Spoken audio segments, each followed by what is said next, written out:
What's going on, everybody? Welcome back to the Die Hard MMA podcast. This is the total takedown for UFC Vegas 70. We are going over the card again. We're talking overs and unders now that these totals have been released to all the wider markets. We obviously touch and speculate on them on Monday's show. You can check that out in the description below. We'll put a link to the entire Monday breakdown where we go over everything on the card. But today we are just focused on those overs and unders. The lines on the show are brought to you by Superbook Sports. This is Pub Sports Radio. Smash the like button and subscribe if you haven't already. Let's dive straight on into this thing.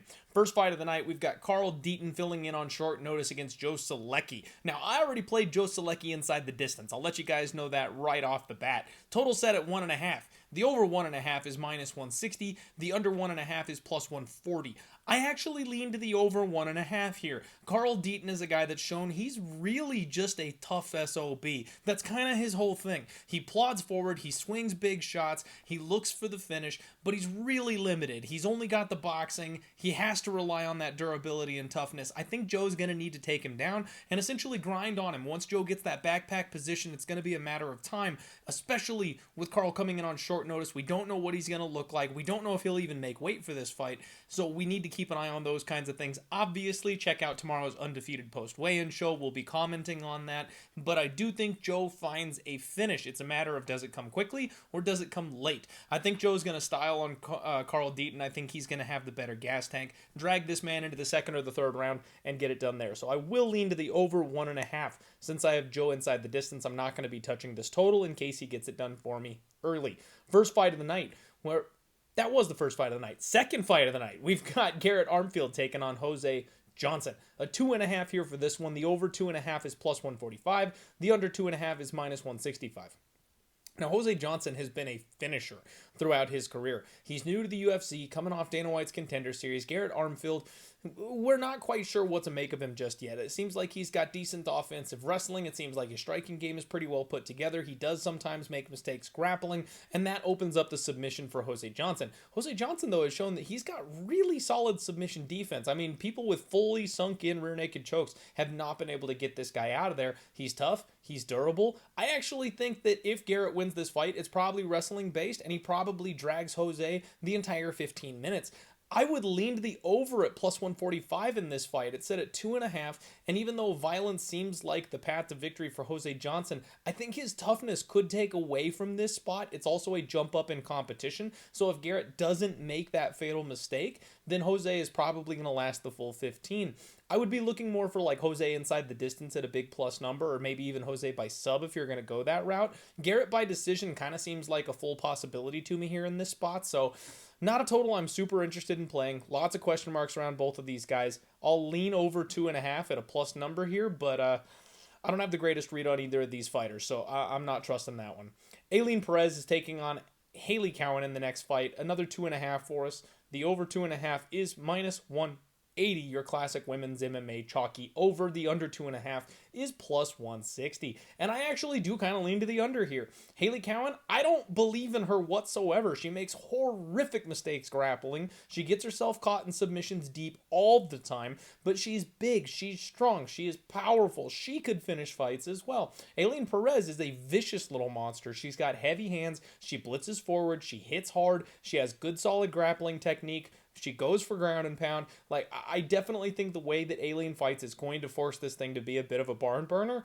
If Haley hangs on, obviously it could go ahead and see a 15-minute decision, but I actually think Aileen is going to end up making Haley Cowan kind of fight for her life in there, and that'll lead to a finish. I'll say under 2.5 at plus 160. Nurullo Aliev is taking on Rafael Alves. We've got a 2.5 again for this one. This is a pick'em. Over 2.5, minus 110. Under 2.5, also minus 110. And I know a lot of people out there are taking a stab on this under 2.5. When you're dealing with a Rafael Alves fight, that just makes sense. This guy comes in with big, heavy power. He's got that club and sub. He's got a tight squeeze on him. This guy is dangerous from start to finish. Now, his opponent is the exact polar opposite. Everyone's got it in their heads that Nurullo is this crazy finisher. No, he went on Dana White's Contender Series with with only one finish, and it was a corner stoppage, so not even a true stoppage in a fight. Every single other fight he's had has gone to decision. He's a Russian grinder. Sorry, not Russian, but he's a grinder. You've got Rafael Alves, who is big, who is thick, who is explosive, has a questionable gas tank, but is dangerous everywhere. You think this guy who had no pushback whatsoever on the Contender Series and found his way to a finish because they gave him a trash can is suddenly going to be a giant finisher? I don't personally think so. I think Nurullo Aliev is going to completely negate Rafael Alves. I think he is going to do what we expected Mark Diakiese to do to Rafael Alves, and that's sit on his chest for 15 minutes. If Nurullo Aliev wins this thing, I think it's by decision. And even if he doesn't win this fight, I mean, if he doesn't win the fight, it's probably by finish. So it's a little binary here. Over is Aliev, under is Alves. I think people are grading Nurullo Aliev a little bit incorrectly based on that Contender Series performance. I expect him to go back to the grind, especially getting this level of competition in his UFC debut. It's a big step up. I would be a little surprised if he found his way to a quick, easy finish. I'm leaning over. Charles Johnson taking on Ode Osborne. We've got another pick'em, another 2.5. And this is tough because Ode Osborne is a finisher. You know, he's got 4 losses by finish. All of those came in the first round. He's got Charles Johnson on the other side of this thing, who is impossible to finish. The man's never been finished, only losses by decision. So we know Ode hits hard for this weight class. We know his submission game is decent. We also know he's a little fragile sometimes. He can get a little overexcited. He's been caught with big shots. He's had some questionable L's on his record before, mental lapses, mistakes he makes. I think Charles Johnson is going to start slow like he always does, which will give Ode Osborne some time like he needs to manage his pace and range the way he does. And then this fight's going to ramp up. The thing with Ode Osborne is he's so big for the weight class, he tends to slow down. He gets tired. He gasses out. It gets tough for him to go a full 15 minutes. It's the opposite for Charles Johnson. He gets stronger as the fight goes on. He pours on the volume the deeper the fight gets.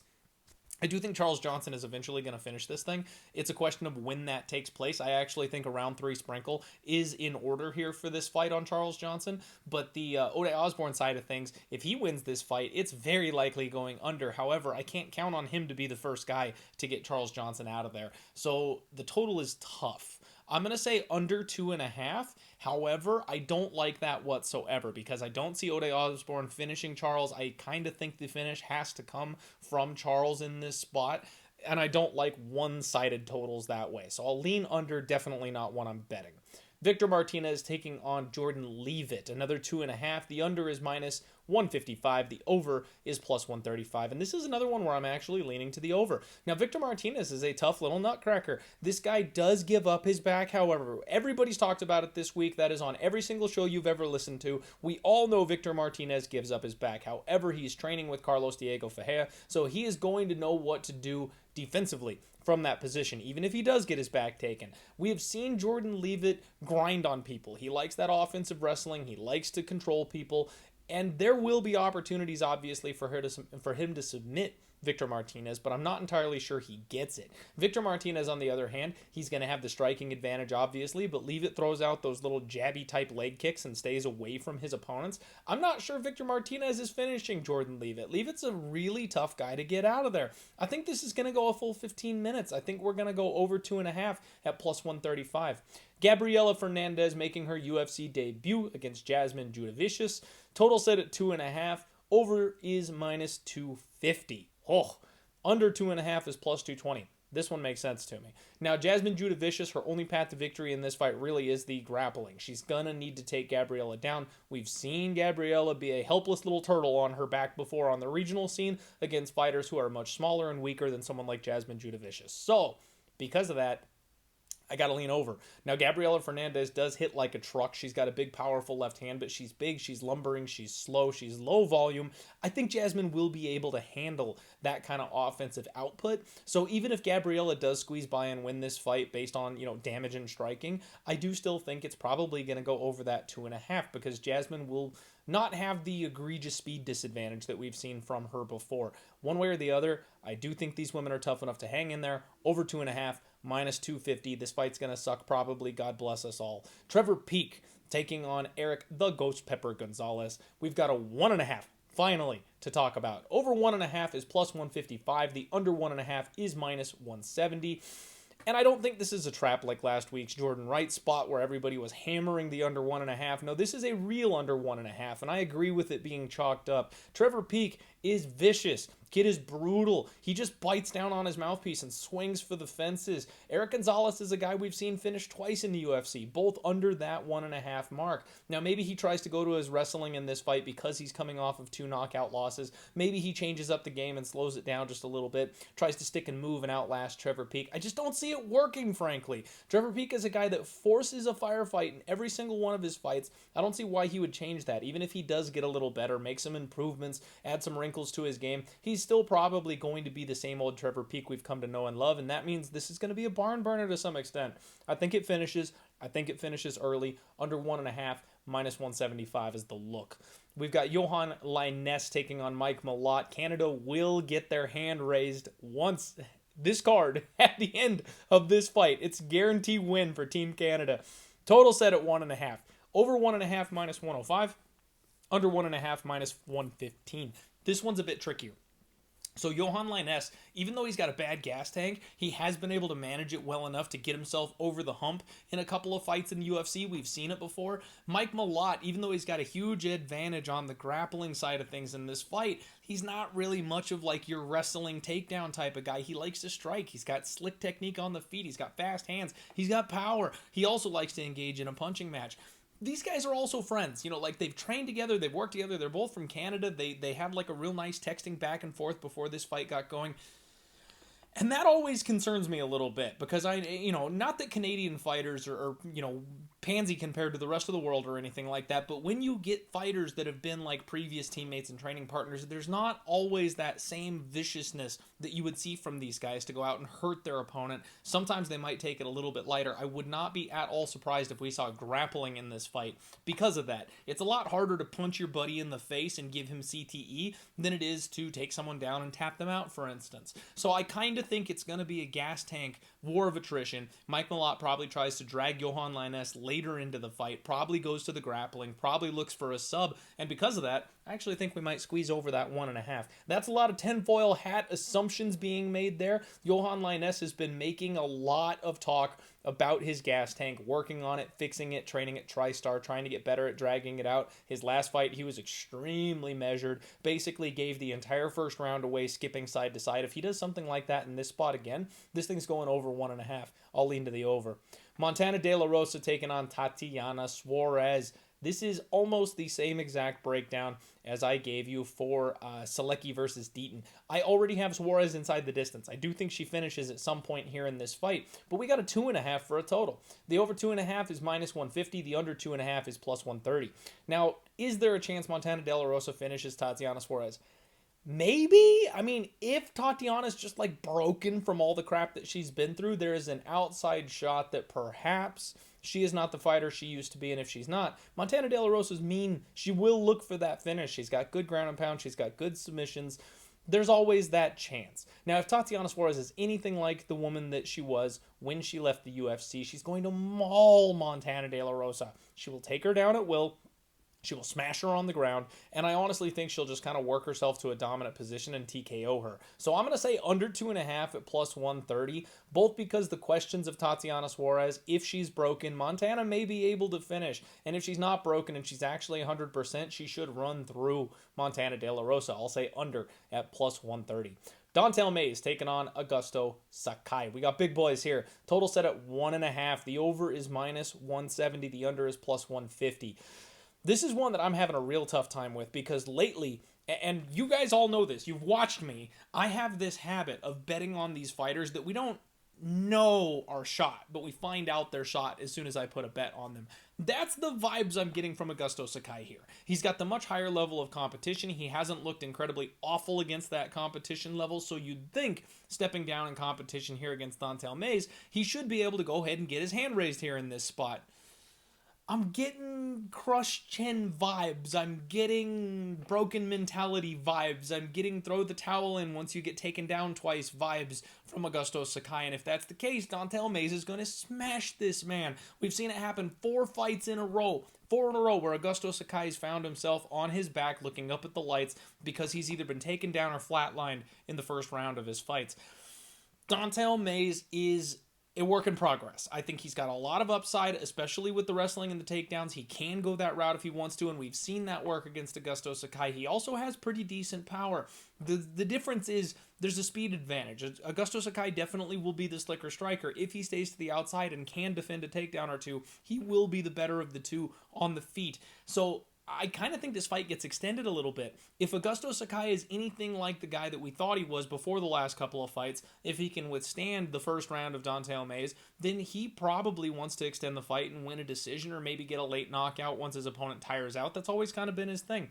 Dante Almeida, on the other hand, he's probably going to look for big bombs. He's probably going to look to close the range and take Augusto Sakai down. And even when that has worked, it took Alistair Overeem all the way to the 5th round to get a finish taking this man down. I think we go over. I'll say over 1.5 at -170. Price is a little bit thick. I'm not sure I like laying -170 on a broken heavyweight over, but that's the way I lean. We got Brendan Allen taking on André Muniz. This is a really exciting fight. A lot of people with a lot of crazy takes on this one this week.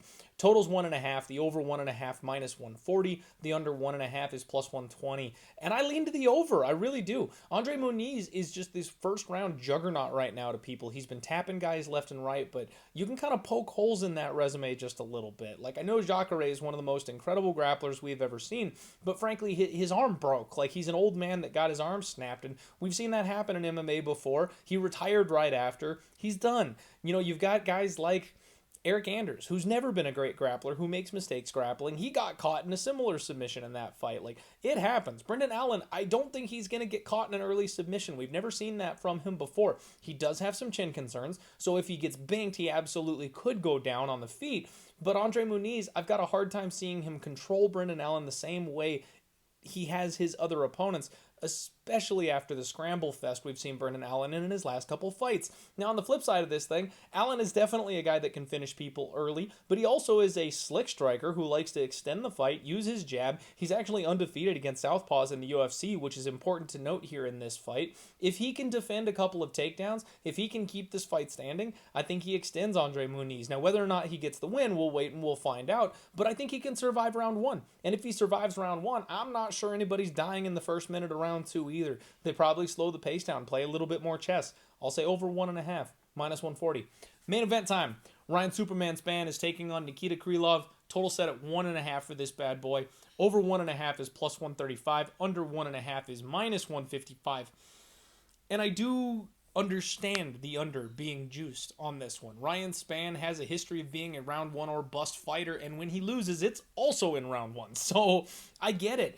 Even Spann 2.0, like, he got rocked on the feet by Anthony Smith. That's not something that happens to a lot of people. I worry about his durability. I really worry about him being able to take the shots coming from Nikita Krylov, who we know has power on the feet. Now, Krylov, on the other hand, this guy likes to use his wrestling. He likes to get in deep on takedowns, take people down, drag them around the cage, wear them out. We saw him do it to Johnny Walker, who's another huge threat on the feet. Now, he has made some mistakes on the mat. He's been submitted 6 times. So someone like Ryan Spann with a nasty guillotine on him, we could absolutely see that come into play in this fight. So whether Krylov wants to take it to the ground or not, there's a chance both these guys can finish the other and finish them quickly. I don't know that this fight is going to be a 30-second car crash. I feel like both guys understanding the stakes, really looking for the title. They both might slow down the pace just a little bit. I expect Nikita Krylov to go to the grappling sooner than later and try to mind his P's and Q's. I'm a little worried this one sneaks over that 1.5, but I don't expect this thing to start round 3. It makes it tough. I'll say under 1.5 just because of the firepower these two possess, but man, that's a sketchy total. I would be more interested in like finding an alternate of like a 2.5 or a 3.5 and parlaying those up with something else, because I don't see this fight going long, but I could see it squeezing into the second round. That's the Total Takedown, folks. Thank you all so much for joining me here on the show. Make sure you check me out on Twitter at DieHardMMAPod. We've got a deal going with No House Advantage right now, which is like an alternative to Prize Picks. I've got a deposit code for you guys if you want to go ahead and use that. I will link it down below. 100% up to $100 if you want to use that deposit code. Like I said, just like Prize Picks, but they're going to be very focused on MMA, and they'll be adding a bunch of stuff that Prize Picks doesn't have. So give yourself an extra out there. It's always good to have options. Make sure you check out the Sharp app. I will also link their Discord down there below. They always give out free picks and stuff. The Discord is free. There is a premium option to get all the coaches' picks and stuff like that. They've got models. They got the Sharp Action Report. They've got what the public is betting, so you can fade that if you want to. It's a really awesome place. Check it out. See you all tomorrow for the undefeated post-weigh-in show. Best gambling show on the internet today for UFC Vegas 70. Let's go. Good luck. Let's roll.